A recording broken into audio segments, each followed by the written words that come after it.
ایک تاجر کی بیوی تھی۔ اللہ پاک نے اس کو نیکی بھی دی تھی اور حسن و جمال بھی دیا تھا۔ وہ زندگی گزارتی رہی۔ اس کا خاوند سفر کے لیے دوسرے شہر جایا کرتا تھا۔ کچھ دنوں کے وقفے سے اسے دوبارہ دوسرے شہر جانا ہوتا تھا۔ شوہر کو وہاں کئی دن رکنا بھی پڑ جاتا تھا۔ اب اس کی بیوی نے یہ محسوس کیا کہ اس کے خاوند کا قیام پہلے سے زیادہ ہونے لگا ہے۔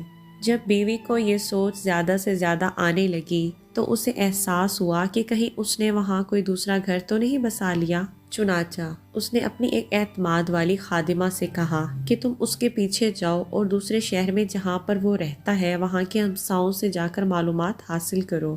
جب اس نے وہاں سے معلومات لی تو پتہ چلا کہ شوہر جہاں پر 10-15 دن کے لیے آ کے رہتا ہے وہاں اس نے دوسری عورت سے نکاح کر لیا تھا اور اس عورت کو ایک گھر بھی لے کر دیا تھا جہاں پر وہ آ کر رہتا تھا۔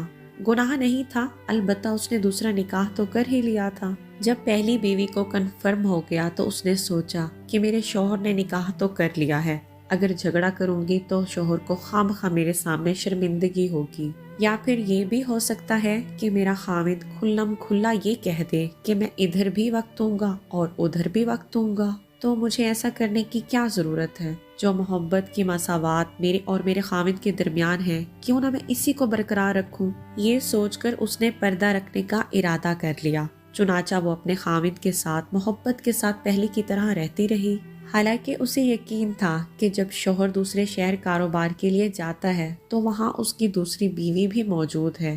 اللہ کی شان کے کچھ مہینوں بعد خاوند کی وفات ہو گئی۔ جب خاوند کی وفات ہوئی تو اس کا جتنا بھی سرمایہ تھا وہ سارے کا سارا پہلی بیوی کے پاس تھا۔ جب اس کی تدفین کا مرحلہ مکمل ہوا اور اس کی وراثت کی تقسیم کا وقت آیا تو اس کی بیوی نے اپنا حصہ الگ کیا اور دوسری بیوی کا حصہ بھی الگ کر دیا۔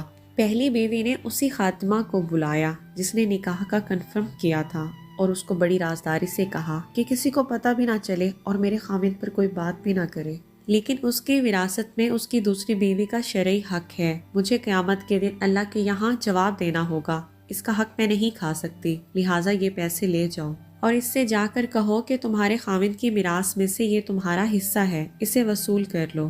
خادمہ رقم لے کر دوسری بیوی کے پاس شہر گئی۔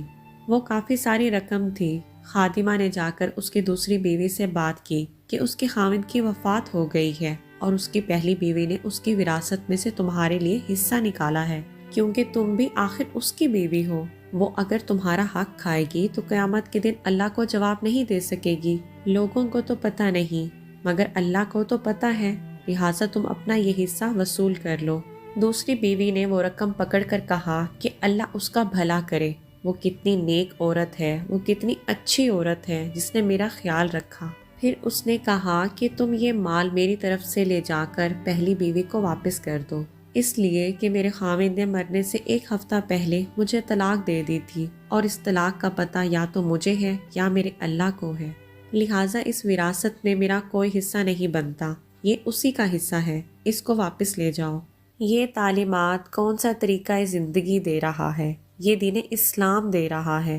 دنیا کو تو نہیں معلوم کہ حقیقت کیا ہے، لیکن جب دل میں خوف خدا ہوتا ہے تو لوگ ایک دوسرے کے حقوق کا اسی طرح ہی خیال کرتے ہیں۔